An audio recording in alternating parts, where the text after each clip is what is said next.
বিয়ে না হলে বুঝতে পারতাম না আমার আর আমার বাপের বাড়ির লোকের এত দোষ শ্বশুর বাড়ির লোকের সামনে ধরা পড়ে। অথচ আমার বিয়েটা হয়েছিল পারিবারিকভাবে। আমার বর আর আমি কেউ কাউকে চিনতাম না। আমার অনার্স ৩য় বর্ষের পরীক্ষার ৪ দিন আগেই আমার বিয়ে হয়। পরিবারের বড় মেয়ে ছিলাম। ছোট দুটো বোন বড় হচ্ছে, তাই মা মা বাবার টেনশনের শেষ ছিল না। বাবাকে বারবার বলেছিলাম, বাবা আমি পড়াশোনাটা করতে চাই। বাবা বুঝিয়ে বললেন, দেখ হিমি, পাত্রপক্ষের সাথে কথা হয়েছে, ওরা পড়াশোনা করতে দেবে। কিন্তু আমার বিশ্বাস হয়নি। সৌদি ফেরত পাত্র দেখে আমার বাবা লোভ সামলাতে পারেনি। আর যাই হোক, আমার মেয়ে সুখে থাকবে। কার বাবা মা না চায় তার মেয়ে সুখে থাকবে? আমার বাবাও চেয়েছেন। কিন্তু এখন সবাই হাড়ে হাড়ে টের পাচ্ছে আমি কত সুখে আছি। আমার বাবার একটা সাধারণ চাকরি ছিল। সেই চাকরির রোজগার দিয়ে সংসার চলতো। আমার শাশুড়ি মা বিয়ের পর তার এক আত্মীয়কে বললেন, এখানে আমার ছেলেকে বিয়ে করাতাম না।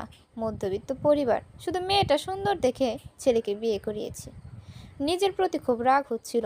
যারা কালো তারা অন্তত পড়াশোনা ঠিক মতো করতে পারে, আর আমাদের মতো সুন্দর মেয়েদের পড়াশোনা করার সুযোগ হয় না। যখন যার পছন্দ তখন বিয়ে দিয়ে দিবে। কালোরা জীবন সংগ্রামে সুখী, অন্তত পড়াশোনা করে নিজের পায়ে দাঁড়াতে পারে। আমার শ্বশুর বাড়ির লোকেরা বলেছিল পরীক্ষা দিতে দিবে, কিন্তু তারপর তারা তাদের কথার খেলাপ করেছে, কথা রাখেনি। আমার বড় মনির বলল, কি করবা এত পড়ালেখা করে? তোমার যা লাগবে আমাকে বলবা, আমিই দিব। বিয়ের ৩ মাস পর আমার বর সৌদি চলে যায়। বিয়ের পর আমার শ্বশুর বাড়িতে আমার প্রথম রোজা। আমার বাবা পহেলা রমজানে নিজে সাধ্যমতো ইফতারি নিয়ে আসছে, কিন্তু আমার শাশুড়ির পছন্দ হয়নি। আমার বাবাকে অনেক কথা শুনিয়েছে। শোনেন বিয়াই, বড় ঘরে মেয়ে বিয়ে দিয়েছে, এইটুকু ইফতারিতে কি হয়? আমাদের পাড়া প্রতিবেশী আত্মীয় স্বজন অনেক। আমার বাবা অবশ্য মজা ভেবেছেন। বাবা উত্তরে বললেন, সমস্যা নেই বিয়ান, আরও তো পাঠাবো। 15 রমজানে বড় করে দিব ইফতারি বোনাসটা পাই। তাছাড়া ওর চাচা মামা ফুপুরা দিবে। বাবার এত কথা বলার পরও এদের মন ভরেনি। রাতে আমাকে অনেক অনেক কথা শুনিয়েছিল আমার শাশুড়ি। আমার আত্মীয় স্বজন ইফতারি পাঠালে তাদের পছন্দ হয়নি, এ নিয়ে অনেক কথা শুনতে হয়েছে। এদের টাকা থাকতে পারে, কিন্তু মন ছোট, পেট ভরে কোনোদিন ভাত খায়নি। এসব শুনলে ভাত গলা দিয়ে নামে না। পরের বার বাবা যখন বড় করে ইফতারি নিয়ে আসলেন, তখন অবশ্য আমার শাশুড়ি কিছু বলেনি, তবে মিষ্টি পছন্দ হয়নি সেটা মুখ বরাবর আমার বাবাকে বলে দিলেন। আমি জানি আমার বাবার খুব কষ্ট হয়েছে। যাবার সময় বাবাকে একটু আলাদা করে নিয়ে আসছি ঘরে। শাশুড়ি মা বলেছেন, আপনার মেয়েকে কি আমরা কষ্টে রাখছি? আলাদা করে কি কথা বলবেন? না মা, মায়ের সাথে কথা বলবো, এই বলে বাবাকে নিয়ে আসলাম।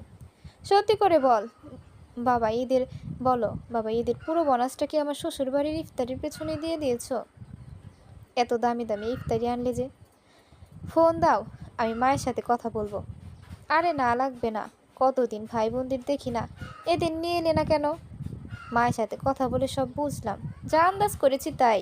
বাবা ঈদ বোনাস, অগ্রিম মাসের বেতন সব দিয়ে ইফতারি আনছে, এমনকি কারো জন্য জামা কাপড় কিনে আনেননি। নিজের প্রতি খুব রাগ হচ্ছে। সারা জীবন বাবার বোঝা হয়ে রয়ে গেলাম।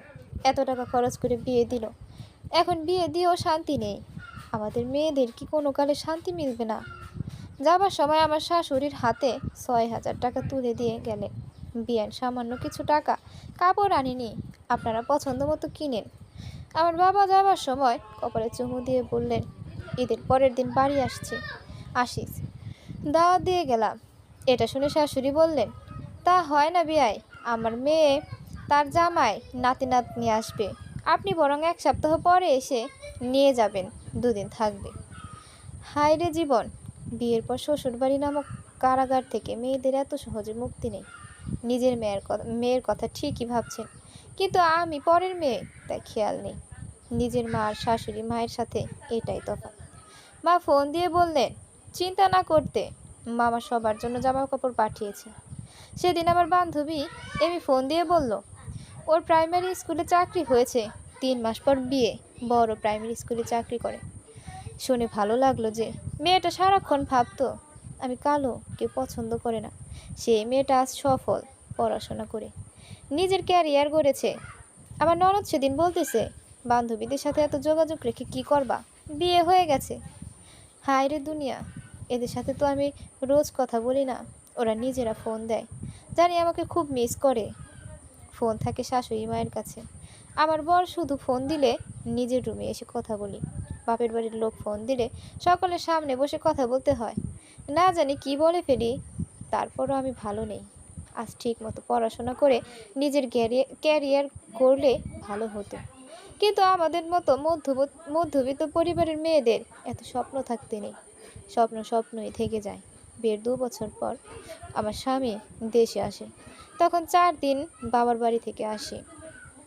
আমার বর আমার ভাইয়ের জন্য একটা ল্যাপটপ এনেছে, আর বাবার জন্য একটা স্মার্টফোন।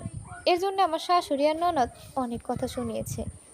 আমি নাকি তাদের ছেলেকে বশ করেছি, এত টাকা কেন ফাউল খরচ করলো ইত্যাদি। এরপর আমি কনসিভ করি। আমার বর মুনির 6 মাস পর আবার বিদেশ চলে যায়। আমি যখন 7 মাসের অন্তঃসত্ত্বা, তখন আমার বাবা হার্ট অ্যাটাক করেন।